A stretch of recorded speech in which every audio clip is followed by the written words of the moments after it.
Since winning the first season of the reality show Top Chef, Harold Dieterle has opened 2 restaurants, one of them featuring new American cuisine, the other contemporary Thai.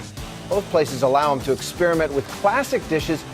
Take meatballs, for instance. We're going to start off and just cut up a little bit of our mint, a little bit of olive oil, saute in some sliced shallots. From there, we go in there with a little bit of water spinach, and then we drop in our bondagas, the meatballs. Ground duck, some panko breadcrumbs, some Thai basil, a little bit of sriracha. We drop in our mint cavatelli. This is a ricotta-based pasta. We drop our mint in there, some parsley, some chive. I'm a big herbage fan. I like herbs. And then we're pretty much ready to go to the plate. So we top it off with some grated Parmesan cheese, and then we finish it off with the raw quail egg. There you have it, spicy duck meatballs with mint cavatelli, raw quail egg, Parmesan cheese, and water spinach. It's tough enough to manage one. How do you do 3? Oh, one was very manageable, and then 2, I have a business partner, so it could both be at 1 at any given time, and now 3 is like, it's a little bit chaotic. We're figuring it out. But like good chaotic or kind of chaotic? Good chaotic. It's fun to challenge yourself, and I get to cook different food at each restaurant, which is awesome. Yeah, so what's the inspiration? You know, 3 different restaurants, they're totally different. You know, how do you sort of sit down and say, you know, to your wife, hey babe, I think I'm gonna open another restaurant? She'll be like, please don't. Yeah, please don't. Please don't.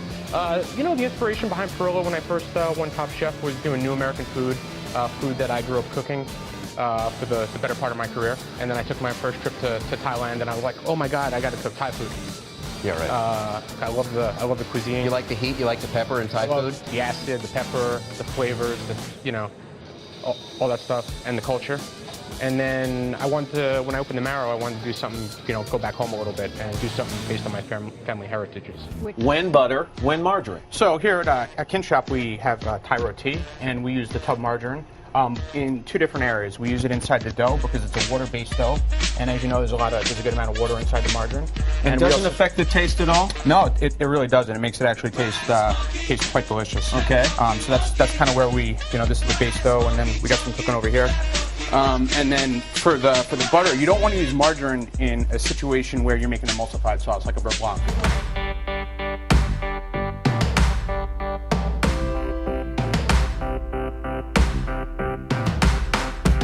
Hi, my name is Harold Dieterle from the Marrow restaurant here in New York City, and today we are talking bone marrow. First thing you want to do when you're selecting your bone marrow, you want to go to a reputable butcher, and you want to get something that is quite large. You want to get the leg bone that has, you know, really deep canal, and a larger bone. The bigger bone you get, the chances are it's going to have more marrow in it, so that's vital. There's 2 different ways you can cut the bone marrow. One is splitting it lengthwise, or you can kind of cut it into chunks. I find this way is easier to extract the bone marrow.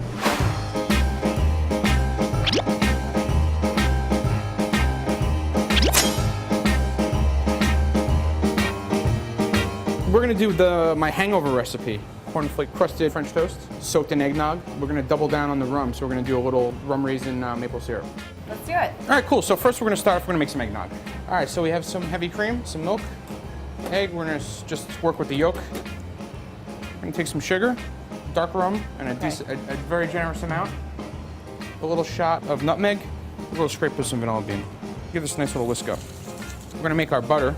So it's basically equal parts butter and mascarpone cheese. Now that's like the Italian cream cheese? Exactly like the Italian cream cheese. Well done. Are you Italian? No. No? Just gonna heat our syrup up a little bit. And we just really, the only thing we're doing here is kind of heating this up, and we're trying to bloom the raisins, which means refortify them, and they get all big and bloated. Now what kind of bread is that? This is homemade brioche. Okay. So it's got very high fat content, a lot of butter, a lot of eggs.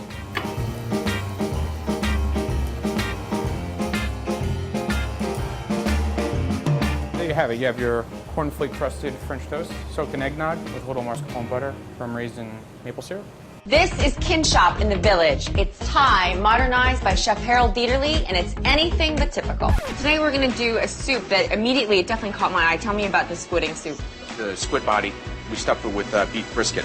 And we kind of freshen it up with some snake beans, which are like long beans, and some water spinach. It's one of those things where you need to bring something to take care of your teeth afterwards.